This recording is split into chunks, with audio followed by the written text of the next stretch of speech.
But we really missed out entirely on how different things could have been if they had been involved in our preparation. Because all of us teachers and busy parents and community members, we've got our minds on about 5-10 different things at any given time. Our lives are very busy.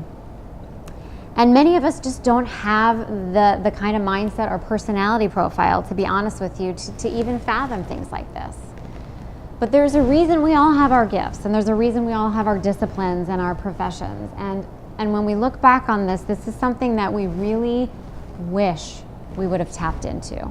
Because in every single community in the United States, I don't care how rich, how poor, how inner city, how out in the country that community is, there exists this wealth of knowledge. There are emergency preparedness folks. There are emergency medical folks. There are mental health professionals. There are law enforcement officers. There are even federal officers in just about every community in the United States. So we began to think very differently about the fact that our communities have these resources to tap into.